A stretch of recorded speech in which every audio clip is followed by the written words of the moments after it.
I don't know what your name is, but I like it. I don't know what you came to do, but I wanna do it with you. And I just know I feel so good tonight. Come on, let it burn, baby.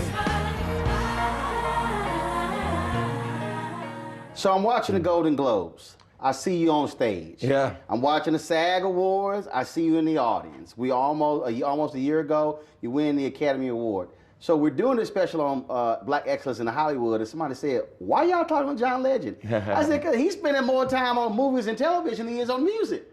I'd actually argue I'm spending more time on music, but we've been getting a lot of recognition for the work we're doing on film and television, and we're proud of that. So you made a concerted effort to go beyond music, Yeah. but to really, then of course, Underground as well on WGN. We have Underground, we have other movies in store. We're executive producers on La La Land, and I'm obviously in the cast of La La Land. So we have a few other things our production company, Get Lifted Film Company, is doing. And we're excited. We love telling interesting stories, working with great writers and directors, and trying to get more interesting stories out there. And there are a lot of folks who've been in music who want to be in front of the camera. But you're doing a whole lot of stuff behind the camera.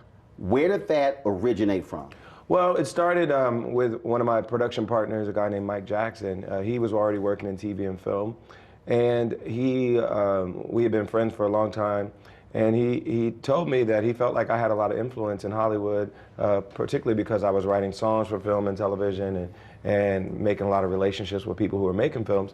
But he felt like we could join forces and create some great content. And you know, I didn't think of it as a goal of mine to do that beforehand. I just wanted to be a great musician and focus on that, and I still really do focus on that most of the time. But when this opportunity came around and we started seeing that we were able to get some great films and great TV series put together and work with some great talented people, then we decided to really focus on that a bit, and we made some really awesome things we're proud of. When we talk about hits, when Underground got announced, folks were going, I don't know. Yeah. And you got all these folks sitting here saying, we've had way too many slave movies, as if we've seen a plethora of movies about that particular issue. But the response to Underground was tremendous. Yeah, and I think the reason why it wasn't just a slave show, it wasn't just about kind of wallowing in the suffering of slavery, even though we have to tell that story too, and it's important that we know what a terrible institution slavery was, and that we don't let America forget what happened to our ancestors. It is important that we tell that part of it, but we wanted this show to not just be about that, but to be about the revolution, about the escape, about fighting for abolition, about America's first integrated civil rights movement, the abolitionist movement, and the Underground Railroad. And we believe that story would be something that would be inspiring for people. The courage of the folks that resisted and rebelled would be inspiring for people, and I think it really has been, and that's why it's caught on so well. What has been that one wow moment for you with one of these television or movie projects you've been involved with, where even you said, okay, this is crazy.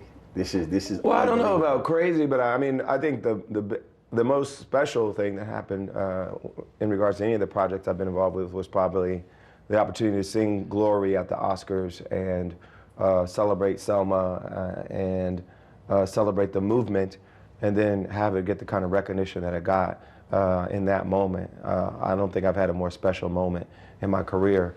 Singing that song, having the emotion in the room, and then being able to accept the award and say what we said about the legacy of the movement today and how we need to carry that forward. But the next response has to be political action, which means working on the state, local, and national level to get politicians that will oppose what the president is doing right now.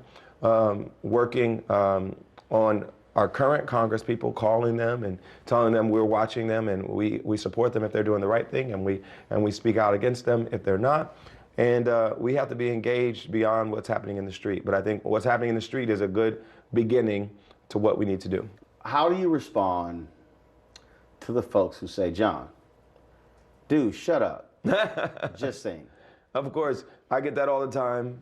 And then I tell them I'm a citizen, I'm a taxpayer. These politicians work for me just like they work for you, just like they work for Joe Citizen in the street.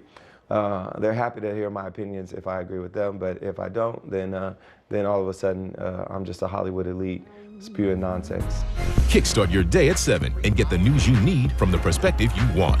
NewsOne Now with Roland Martin, every weekday morning at 7 on TV1.